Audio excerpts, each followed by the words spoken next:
السلام علیکم، بسم اللہ الرحمن الرحیم۔ آپ دیکھ رہے ہیں میرا یوٹیوب چینل 786 ندیم ایمان، اور آج والے ولاگ میں ہم آپ کو ایک ایسی سٹوری بتا سکتے ہیں کہ جیسے کہ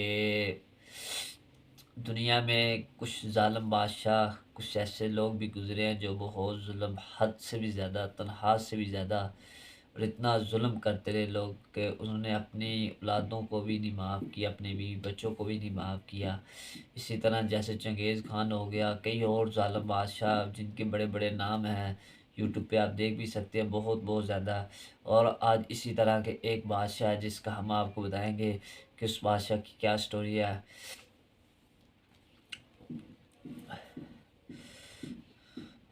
وہ بادشاہ وہ بادشاہ جو سر عام عظمت دری کرتا تھا، سر عام عورتوں کی عظمت دری کرتا تھا اور پھر انہیں پھانسی دے دیتا تھا، جس نے اپنے بیوی بچوں کو بھی معاف نہیں کیا، جس جس نے اپنی بیوی بچوں کو بھی معاف نہیں کیا۔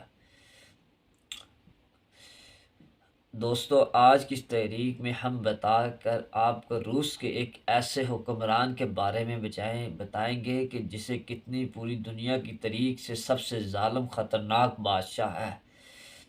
بادشاہ کے ساتھ کی جاتی اتنی زیادہ ظلم اور خطرناک انسان ہے کہ جس کو اگر درندہ کہا جائے تو شاید وہ درندے کی بھی توہین ہوگی۔ اور وہ بادشاہ جو زیادہ ظلم کرتا ہے، اس کا اندازہ آپ لوگ اس بات سے بھی لگا سکتے ہیں کہ اس کی پوری زندگی میں اس کی بڑے کاموں کی وجہ سے اس کو ہٹرل کہا جاتا ہے، یعنی ہٹرل کہا جاتا ہے۔ اسے ہمیشہ ہمیشہ کے لیے نام کے آگے خطرناک ورلڈ کو بھی جوڑ دے۔ اس کی وجہ سے آج کے دور میں اس انسان کو پوری دنیا میں ایوان کا ٹیمپل کے نام سے جانا جاتا ہے۔ دوستو، ایوان جنہوں نے 1530 میں ہوا تھا۔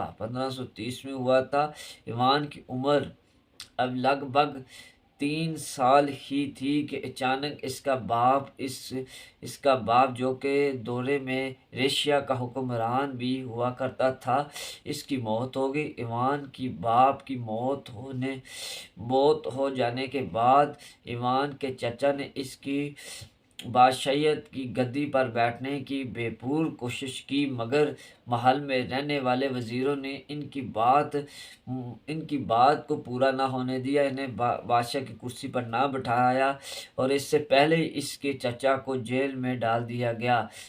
اور اس کے بعد اس کی ماں کی طرف سے بھی اس کو گدی پر بیٹھنے کی کوشش کی گئی، مگر اس کو محل میں رہنے والے طاقتور وزیروں نے اس کی ماں کو بھی زہر دے کر مار دیا۔ ان دنوں کے علاوہ وہ محل میں رہنے والے یعنی ایوان کے ساتھ ہمدردی کرنے کی کوشش کرے تو اس کو ہی کوئی نہ کوئی سزا ضرور دی جاتی۔ صرف ایوان اس کا ایک چھوٹا بھائی جو کہ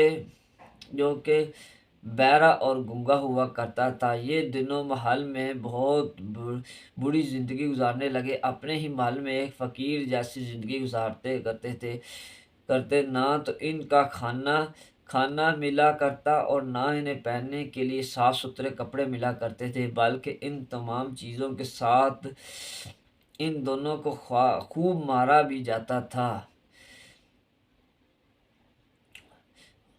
اور محل میں رہنے والے سبھی طاقتور لوگوں نے شہواز کے نام کے شہزادے کو بادشاہ کی گدی پر بٹھانا رکھا تھا، یعنی اس شہزادے کے ہاتھ میں صرف طاقت تو دی گئی تھی، لیکن شہزادہ جب بھی محل میں غصہ کرتا تھا اور ایوان کے سامنے ہی اس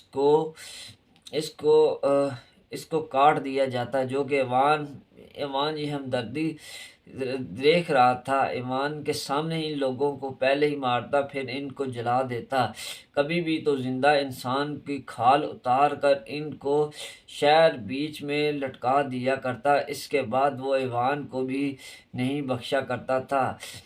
وقت پر ایوان کی بھی خوب پٹائی کی جاتی تھی۔ دوسری طرف ایوان جو کہ حد سے زیادہ کمزور تھا اور کچھ بھی نہیں کر سکتا تھا، وہ اپنے غصے کو تاڑنے کے لیے جانوروں کا سہارا لیا کرتا تھا اور جانوروں کے غصے میں پیر وغیرہ ٹانگ وغیرہ مارا کرتا اور کبھی کبھی ان کی آنکھوں میں پانی بھر آتا تھا۔ یہی وجہ سے زیادہ ہٹلر کہا گیا اور مانا ہے کہ ایوان کو ایک خطرناک ظالم انسان ماننے میں سب سے زیادہ بڑا کردار اس شہزادے نے ادا کیا تھا۔ جو شہزادہ بچپن میں ایوان کے اوپر بے حد سے زیادہ ظلم کیا کرتا اور وہ پریشان ہو کر آہستہ آہستہ ایسا انسان بنا چلا گیا کہ آگے چل کر اسی کتنی دنیا سے سب سے زیادہ ظالم اور خطرناک لوگوں میں ہونے لگا۔ یہی وقت گزرتا گیا اور پھر اس نے دورہ کیا۔ سن 1542 کا وہ دورہ کہ جو ایوان کی عمر لگ بھگ 13 سال کی ہو چکی تھی، اچانک سے اس کی سلطنت میں رہنے والے سبھی عام لوگ اس کے ساتھ ہونے لگے۔ ہمدردی میں لوگوں نے پرانے حکمران یعنی شیواز کے خلاف بغاوت کر دی اور ان کو پکڑ کر ایک ایسے قید خانے میں ڈال دیا جہاں بھوکے کتے موجود ہوا کرتے تھے۔ اسی طرح شیواز کا خاتمہ ہو گیا اور ان کی جگہ پر پوری سلطنت حکمران ایوان کو بنا دیا گیا۔ اسی طرح ایوان کو بھی دورہ شروع ہو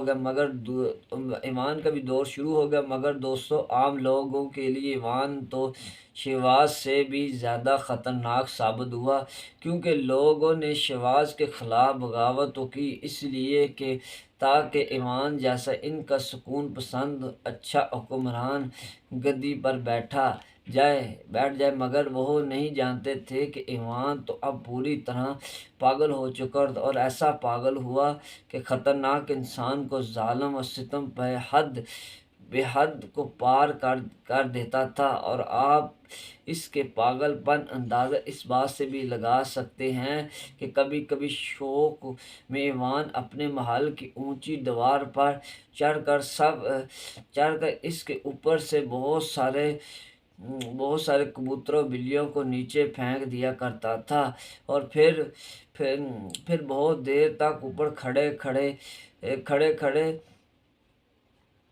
جانوروں کو مار دیا جاتا اور دیکھتا کرتا۔ اور ایوان نے اپنے دوستوں کا ایک گروپ بھی بنا لیا تھا۔ یہ سبھی لوگ شراب کے کاموں میں ملوث تھے اور گلیوں کو پھرتے رہتے۔ شراب کے نشے میں لوگوں کو شہروں کی سڑکوں پر آ کر کوئی بھی کمزور یا برا انسان نظر آ جاتا تو اس کو بہت بری طرح پیٹا کرتے۔ اگر کوئی عورت مل جایا کرتی تو اس کا ریپ کر دیا کرتے تھے۔ یہ آج کی اس بادشاہ کی سٹوری تھی اور یہ اس کا پارٹ 1 ہے۔ انشاءاللہ نیکسٹ پارٹ بھی جلدی اپلوڈ کریں گے۔ دعاؤں میں یاد رکھیں۔ السلام علیکم، اللہ حافظ۔